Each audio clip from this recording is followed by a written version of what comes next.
If you're responsible for creating accessible PDFs from InDesign documents, then this video is for you.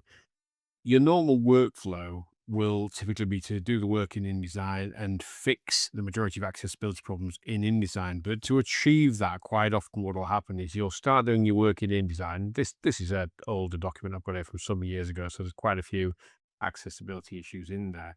And you were doing your work in there, and then you have to actually export it to a PDF.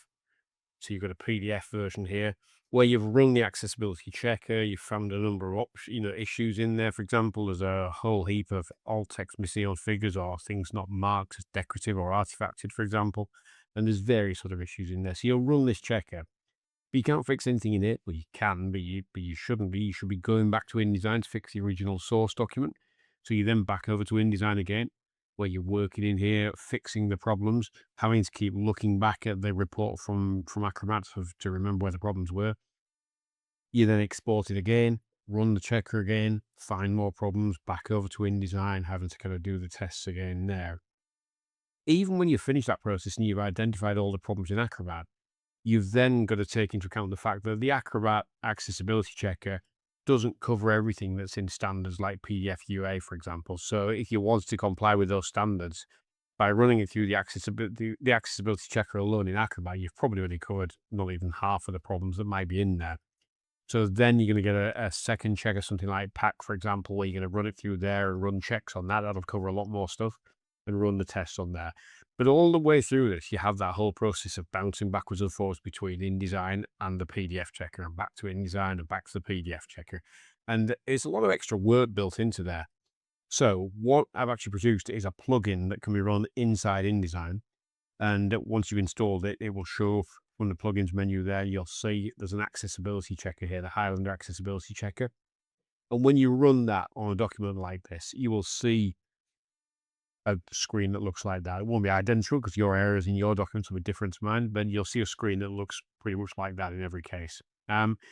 You can resize the screen. So if you do find it comes out as a fairly small panel, with everything a bit bunched up, you can always go in there, expand it a little bit, bring it down further if you want to, and you can obviously scroll up and down in here as well.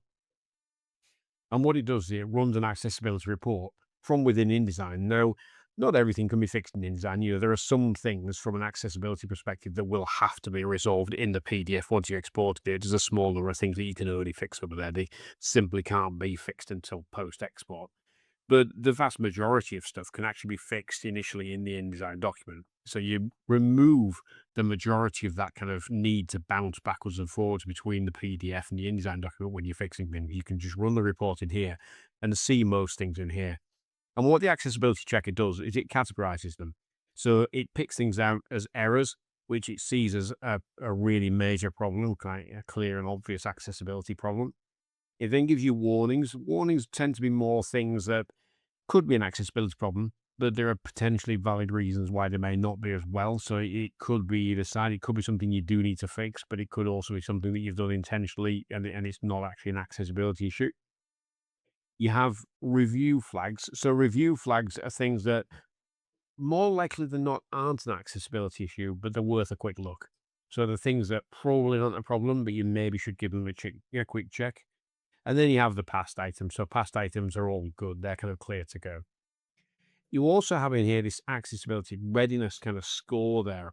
And the readiness score actually is a little bit, it's not misleading. It does its job very well, but it can be at a glance a bit misleading in that it says 50% there, but you're probably thinking, well, there's 417 errors and only 39 passed. How is that 50%? If you click the eye, it explains how the score is calculated. But basically, if it sees more than one instance of the same problem, then it treats it as a single instance. So if you had 500 images in there with alt text missing and weren't flagged as decorative or artifacts, for example, it would count that as one issue that needs fixing. Albeit there are 500 instances of that issue, it sees it only as a single issue. So the accessibility readiness score is kind of based around that. So you could have a kind of a 98% score there, and there might only be a single issue needs fixing, but it might be that there's 200 examples of that issue that need fixing. So there could be still a bit of work in there. I think it gives you a better idea of how many things you've maybe not spotted.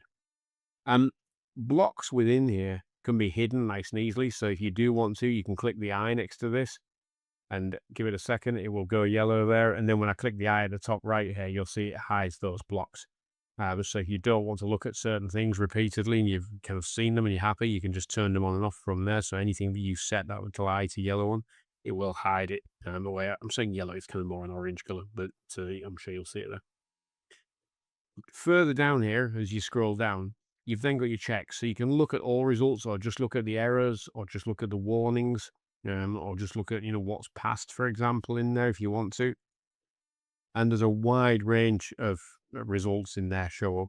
So, you can go in there and there's things under kind of text and styles, for example, paragraph styles, missing export tags or basic paragraph, missing style tag usage. You got private use character or icon font text flagged. And when you click on any of these, multiple space is used for layout. And if you click on these, what you'll find is if there's more than one instance, it then lists every instance. So if there is multiple instances, it will kind of bunch them up into a single error there.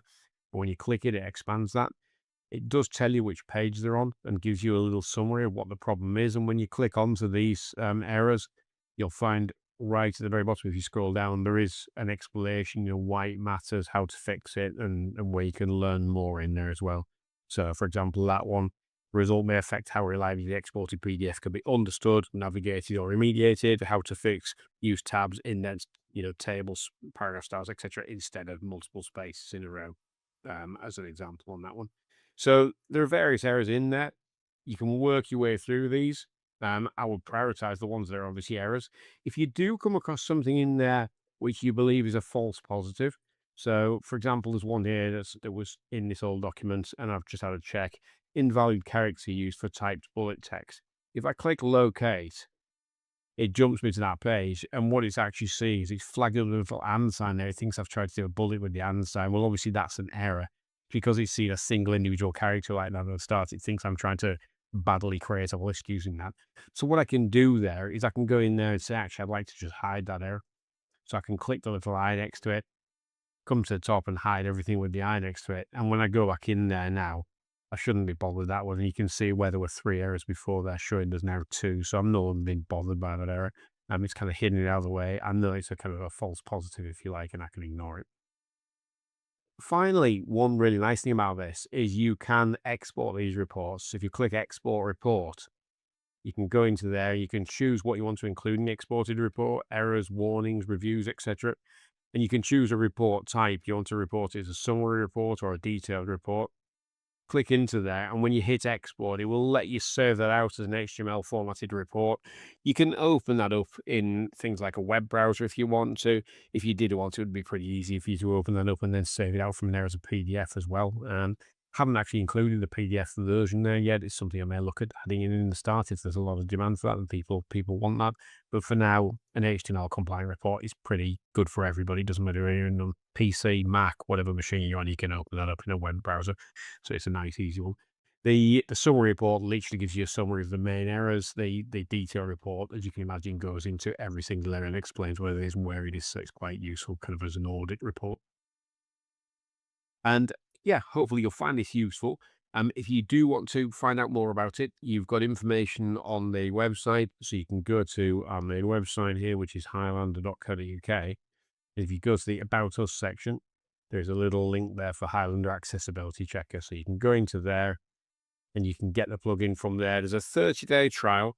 After the 30-day trial, it is a paid plugin, and there's pricing in there that brings it down cheaper for kind of teams. You've got a department of 5 or 10 people or more, then there's pricing in there for that as well. But have a try at the 30-day trial, see what you find. If it's saving you a huge amount of time jumping between Acrobat and backwards and forwards, which I think you'll find it does, then certainly let us know if there's any features you'd like to see in there, or anything that you find doesn't work where you expect it to. Let us know, because we are actively developing this and looking to make changes to it. So have a little look on there, see what you think, and give it a try on the 30-day trial. Thanks.